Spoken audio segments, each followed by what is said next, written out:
దక్షిణాది రాష్ట్రాల ముఖ్యమంత్రులు పార్టీల అధినేతలు మాట్లాడారు. అది విషయం అట్లా ఉంచితే కేసీఆర్ నిన్న ఆయన ఫామ్ హౌస్లో కలిసినట్టు కొంతమంది మాజీ ఎమ్మెల్యే కోరుకంటి చంద్ర కావచ్చు, మిగతా కొంతమంది పార్టీ కార్యకర్తలు నాయకులతో మాట్లాడిండు. ఓడగొట్టి ఇంట్లో కూర్చోబెడితే నేను ఎక్కడికి రావాలి, కత్తి ఒకరికి ఇచ్చి యుద్ధం నన్ను చేయమంటే ఎట్లా చేస్తా అని చెప్పేసి మాట్లాడిండు.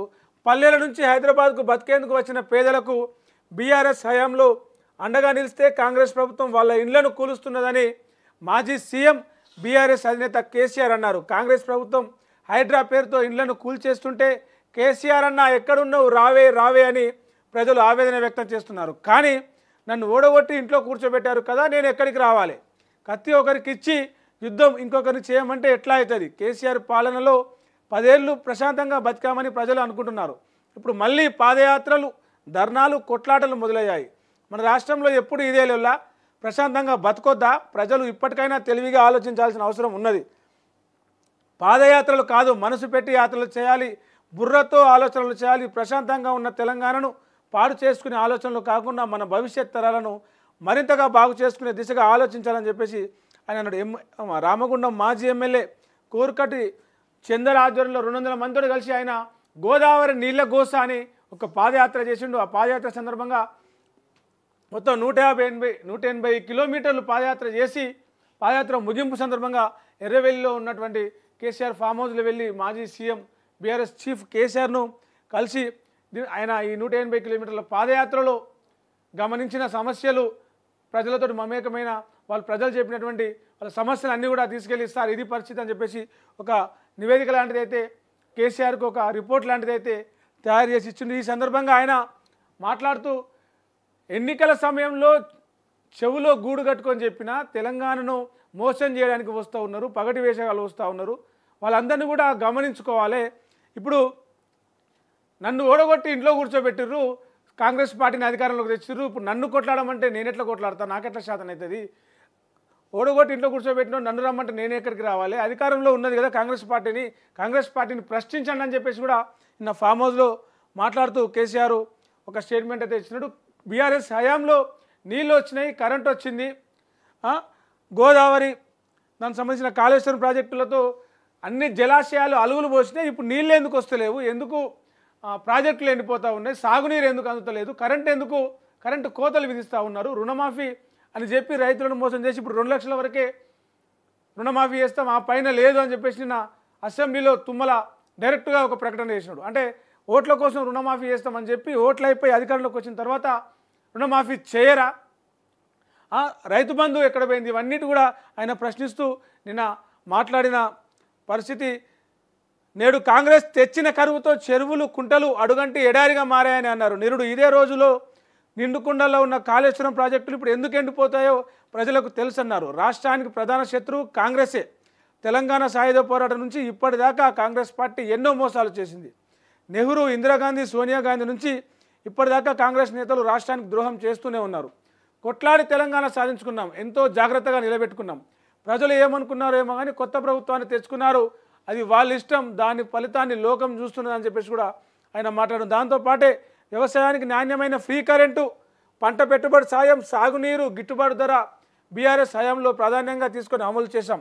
మరి 10 ఏళ్ల కాలంలో రైతులు ఎలాంటి ఇబ్బందులు లేకుండా, ఎలాంటి కష్టాలు లేకుండా బతికారు, హ్యాపీగా వ్యవసాయం చేస్తున్నారు. మరి ఇప్పుడెందుకు 10 ఏళ్లలో లేని కరువు ఇప్పుడెందుకు వచ్చింది? 10 ఏళ్లలో లేని రైతులకు వ్యవసాయ రంగంలో సమస్యలు ఇప్పుడెందుకు వచ్చినాయి? ఇవి అన్నింటి కూడా జనాలు బుర్ర పెట్టి ఆలోచించాలి, మనసు పెట్టి ఆలోచించాలి. ఈ పాదయాత్రలు ఇవి చేస్తే కాదు, మనసు యాత్రలు చేయండి అని చెప్పేసి ఆయన నిన్న జనాలకైతే ఒక పిలిపించింది. మనం ఇచ్చిన కరెంట్ ఎక్కడ పోయింది? మిషన్ భగీరథ నీళ్లు, తాగే నీళ్లు, ఇంటింటికి నల్ల నీళ్ళు ఇచ్చినాం, ఉచితంగా 24 గంటల కరెంటు సప్లై చేసినాం. అవి ఇప్పుడు ఎందుకు పోయినాయి? ఎక్కడ పోయినాయి?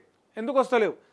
మిషన్ భగీరథ నీళ్లు బీఆర్ఎస్ ఉన్నప్పుడు వచ్చినాయి, ఇప్పుడు ఎందుకు రావట్లేదు అని చెప్పేసి కూడా జనాలు ఆలోచించాలని చెప్పేసి నా ఫామ్ హౌస్ వేదికగా కేసీఆర్ అయితే ఒక మాట మాట్లాడిండు.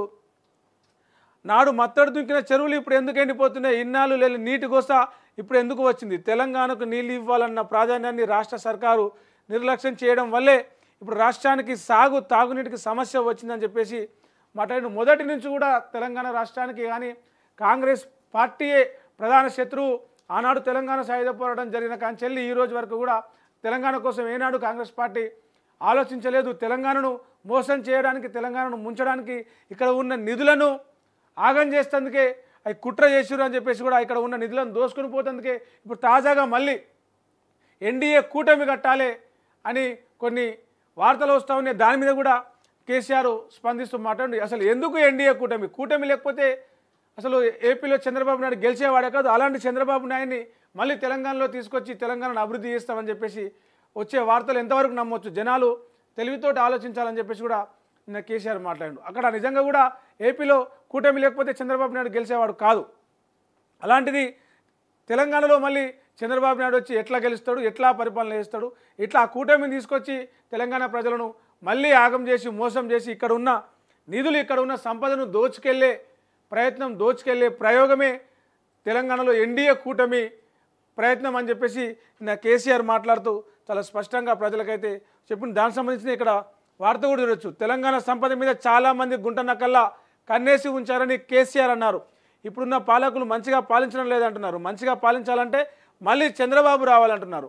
రాష్ట్రంలో వచ్చేసారి ఎన్డీఏ కూటమి రావాలని కొన్ని పత్రికలు కథనాలు రాస్తున్నాయి. తెలంగాణను ఆగం చేసేందుకు కొందరు రెడీగా ఉన్నారు. వాళ్ళ విషయంలో యువత అప్రమత్తంగా ఉండాలి. తెలంగాణను ఆగం చేసే కుట్రలను పసిగట్టి రాష్ట్రాన్ని కాపాడుకోవాలని చెప్పేసి గతంలో తెలంగాణ ఉద్యమ సమయంలో ఏదైతే ఉందో, ఉద్యమం ఊపు పెరగాలన్నా, ఉద్యమం బలం పెంచాలన్నా, తెలంగాణ రాష్ట్ర డిమాండు ప్రజలందరికీ అర్థం కావాలన్నా ఆయన ఏ భాషలో ఏ స్థాయిలో చెప్పేవారో మరి అలాంటి స్థాయిలో నిన్న మాట్లాడిన మాటలు మనం గమనించవచ్చు.